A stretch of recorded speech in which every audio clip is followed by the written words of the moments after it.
দাদা আরো পিছনে এসো তাহলে লম্বা ফ্রেমটা পাবে। Mina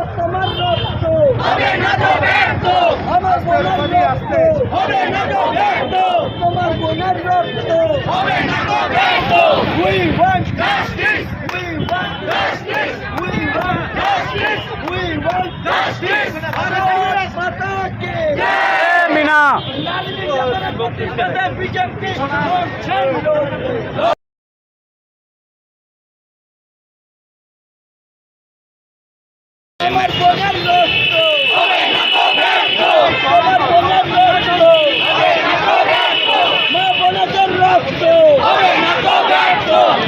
We want justice, we want justice, we want justice, we want justice. দফা এক দাবি এক, মমতার পদত্যাগ, দফা এক। অনেক স্লো আছে।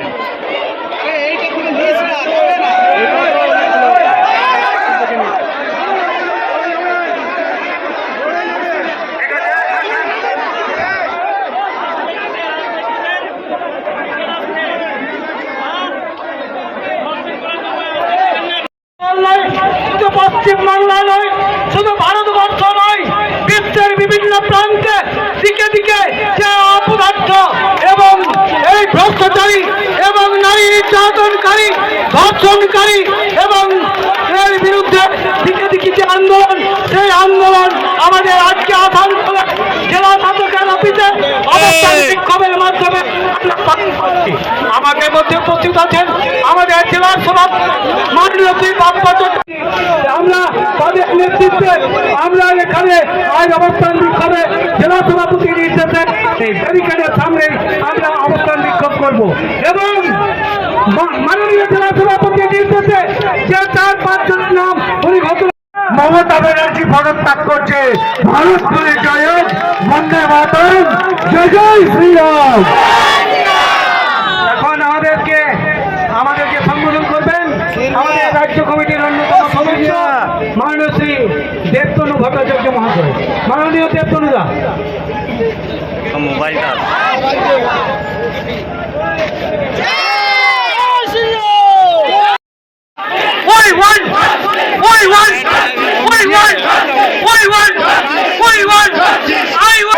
এখন মাননীয় জেলা সভাপতিকে অনুরোধ করবো যে তিনি আমাদের আজকের এই যে কার্যক্রম, এই কার্যক্রমে যারা উপস্থিত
फाइट करते उठा के।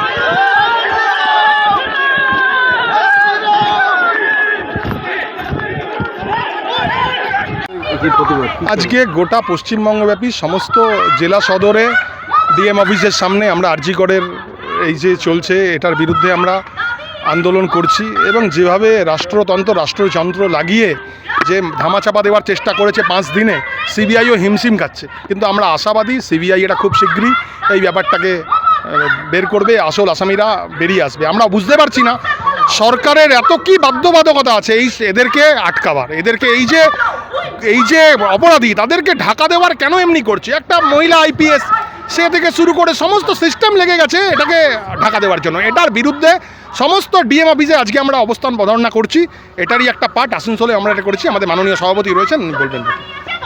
মূলত আসার উদ্দেশ্য হচ্ছে আমরা ডিএমের কাছে কোনো লিখিত আবেদন, অনুনয়, বিনয়, রিকোয়েস্ট করতে আসিনি। আমরা ডিএমের কাছে এসেছি খোলা একটাই দাবি নিয়ে, সেটা হচ্ছে দফা 1, দাবি 1, মুখ্যমন্ত্রীর পদত্যাগ।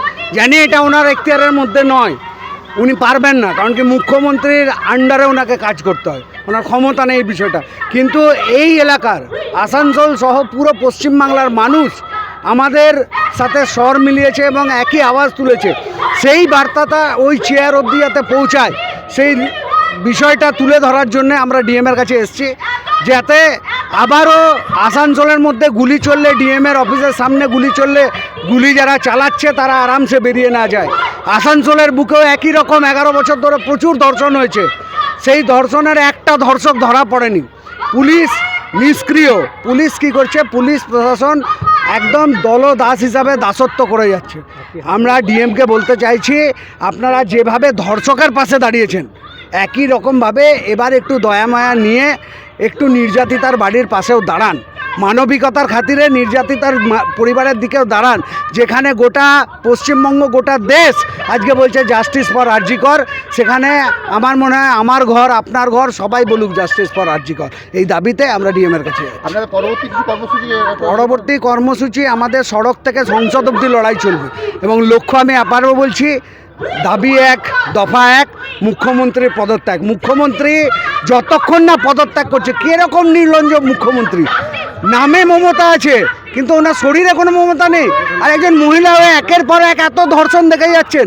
পরশু দিনও ধর্ষণ হয়েছে, কদিন আগেও বর্ধমানে একজন এসটি সম্প্রদায়ের বোনকে ধর্ষণ করা হলো। কন্টিনিউয়াস ধর্ষণ চলছে। আর উনি কেমন মুখ্যমন্ত্রী? মহিলা মুখ্যমন্ত্রী, যার শরীরে লজ্জা নেই, দয়া নেই, মায়া নেই, নামেই খালি মমতা আছে। এই মমতার পদত্যাগের দাবি করছে।